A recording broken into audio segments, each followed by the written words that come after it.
આપણે all over the world અલગ અલગ કન્ટ્રીમાં ટ્રાવેલ કરતા જ હોઈએ છીએ. જ્યારે બધી કન્ટ્રીમાં ટ્રાવેલ કરીએ છીએ ત્યારે કોમન વાત આપણને ધ્યાનમાં આવે છે, જે વાતમાં ભારતે આગળ હોવું જોઈએ. એ વાત એટલે ઇન્ફ્રાસ્ટ્રક્ચર. 6 જૂન 2025 એ વાત ભારતે સાબિત કરી દીધી કે અમે પણ વર્લ્ડ ક્લાસ ઇન્ફ્રાસ્ટ્રક્ચર બનાવી શકીએ છીએ.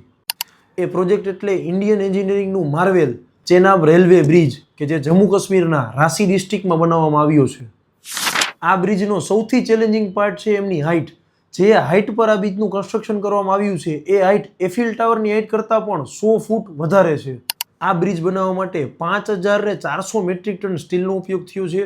કોઈ પણ કુદરતી હોનારત જેમ કે 8 મેગ્નિટ્યુડનો અર્થક્વેક, 260 કિલોમીટર પ્રતિ કલાકની ઝડપે વાવાઝોડું અથવા -20 ડિગ્રીથી 50 અંશ ટેમ્પરેચર સુધી આ બ્રિજ પર કાંઈ પણ ઇફેક્ટ થતી નથી. આ બ્રિજ બનાવવા પાછળની ટોટલ કોસ્ટ 1486 કરોડ રૂપિયાની થઈ છે. ચાઇનાએ થોડા સમય પહેલા બેઇપાંગજિંગ બ્રિજને વર્લ્ડનો ટોલેસ્ટ બ્રિજ તરીકે ક્લેમ કરેલો છે, પરંતુ એ બીમ બ્રિજ છે. જ્યારે ચેનાબ રિવર બ્રિજ એ વર્લ્ડનો પહેલો 1178 ફૂટ હાઇટ પર બનેલો આર્ચ બ્રિજ છે.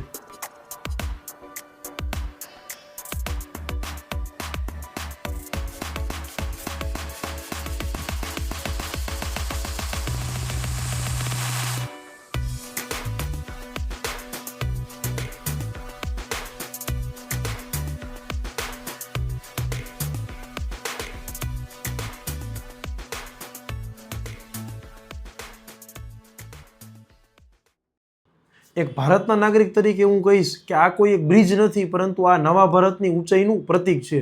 તમારું શું કહેવું છે? કોમેન્ટ કરીને જરૂર જણાવો. જય હિન્દ.